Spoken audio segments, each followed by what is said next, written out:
नमस्कार मित्रांनो. ट्रेडिंगमध्ये सगळ्यात जास्त वेळ कशात जातो तो म्हणजे स्टॉक सिलेक्शन, बरोबर? मी मागच्या व्हिडिओजमध्ये ट्रेंडलिनद्वारे तुम्ही स्टॉक कसा सिलेक्ट करू शकता आणि त्यात स्टॉक कसे ट्रेड करायचे हे सांगितलं होतं. तर तुम्ही जर ते व्हिडिओज बघितले नसतील तर ते व्हिडिओज जाऊन चेकआउट नक्की करा. त्याने तुम्हाला स्विंग ट्रेडिंग आणि इंट्राडे ट्रेडिंग कसं करायचं हे क्लिअर होईल. मग आता आजच्या टॉपिककडे वळूया. झिरोदाने असं एक नवीन फीचर आणलं आहे की त्यामुळे तुमची स्टॉक सिलेक्शनची प्रोसेस रॉकेटसारखी फास्ट होईल. तर याच नवीन फीचरचा यूज करून आपण स्टॉक सिलेक्शन कसं करू शकतो ते आपण आज बघणार आहोत. व्हिडिओ शेवटपर्यंत नक्की बघा कारण मी शेवटी एक प्रो टिप शेअर करणार आहे. आधी आपण ट्रेंडलिनमध्ये स्टॉक्स फिल्टर करायचो आणि मग तो एक एक स्टॉक झिरोदामध्ये ऍड करायचो.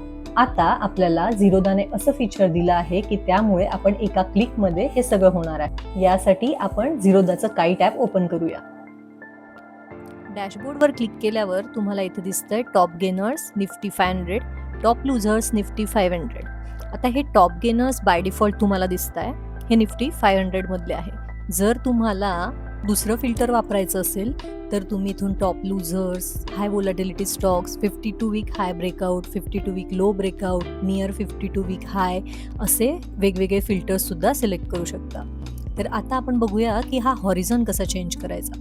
व्ह्यू ऑलमध्ये गेलो, इथं आपल्याला दिसतंय टॉप गेनर्स. त्या टॉप गेनर्समध्ये आपण गेलो तर आपल्याला इथं प्रिसेट्स दिसत आहे. प्रिसेट्समध्ये जाऊन आपल्याला इथं हॉरिझॉन सिलेक्ट करायचं आहे. तर आपल्याला जर समजा तर आपण घेऊया निफ्टी 100 स्टॉक्स.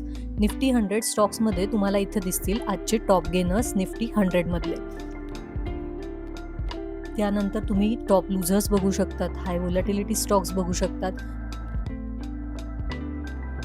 जशी स्ट्रॅटेजी तुम्ही यूज करत असाल त्यानुसार तुम्ही हे फिल्टर्स सिलेक्ट करू शकता. त्यानंतर फंडामेंटल्स वाईज पण तुम्ही हे सिलेक्ट करू शकता. आता आपण बघूया की फिल्टर्समध्ये काय आहे. फिल्टर्समध्ये मार्केट कॅपनुसार तुम्ही यांना फिल्टर करू शकतात, सेक्टरनुसार फिल्टर करू शकतात, लास्ट प्राइस पी रेशो या वेगवेगळ्या सिलेक्शनने तुम्ही ते सेट करू शकता. आता प्रोटिप अशी आहे की आपण मागे बघितलं होतं की जर तुम्ही हाय परफॉर्मिंग सेक्टरमधला स्टॉक घेतला तर तो तुम्हाला जास्तीत जास्त रिटर्न देण्याचे चान्सेस खूप जास्त असतात. आता जर मी निफ्टी 500मध्ये बघितलं तर मला इथे जास्तीत जास्त कोणत्या सेक्टरचे स्टॉक्स दिसत आहे. बँक्स, एक minute, changes, okay, metal, two wheeler, insurance, okay, auto एन्सिलरी,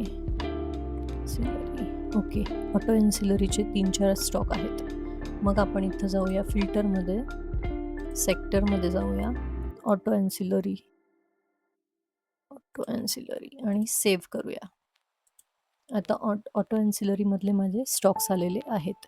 आता या स्टॉक्समध्ये मला बघायचं आहे, सपोज मला हे फक्त निफ्टी 100 मधले स्टॉक्स हवेत.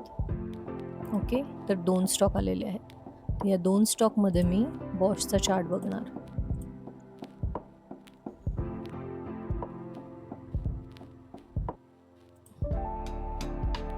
बॉशच्या चार्टमध्ये मला लेवल दिसतीये क्लिअरली. एक लेवल आहे ही आणि दुसरी लेवल आहे ही. ओके,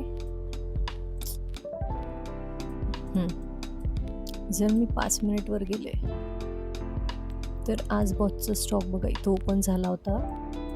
ठीक आहे, इथे एक दुसरी लेवल होती आपली आणि ही लेवल जेव्हा ब्रेक झाली, हाय लो, आणि जेव्हा ही लेवल ब्रेक झाली तेव्हा आपला इथं लॉंग ट्रेड प्लॅन झाला असता. मग बघा त्याने रिटर्न्स किती दिले. ओके, दुसरा स्टॉक आहे मदरसन. तर आपण मदरसनमध्ये बघूया.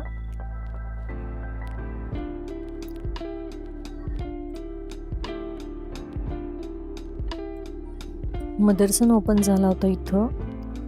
तर आपण इथं लेवल बघूया, लेवल मार्क करूया. एक लेवल आहे ही, दुसरी लेवल आहे ही.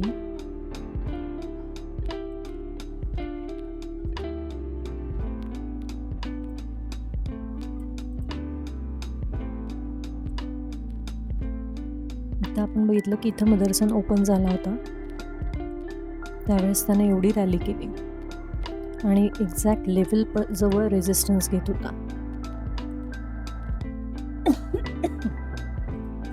जेव्हा हा रेझिस्टन्स ब्रेक झाला तेव्हा आपण बाय प्लॅन केलं, टार्गेट ठेवलं नेक्स्ट रेझिस्टन्सला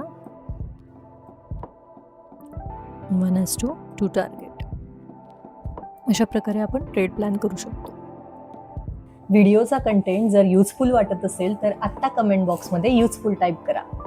नेक्स्ट व्हिडिओ मी रियालिटी ऑफ प्राइस पॅटर्न्सवर घेऊन येणार आहे, सो बघायला विसरू नका. व्हिडिओ आवडला असेल तर लाईक, शेअर आणि सबस्क्राईब करायला विसरू नका.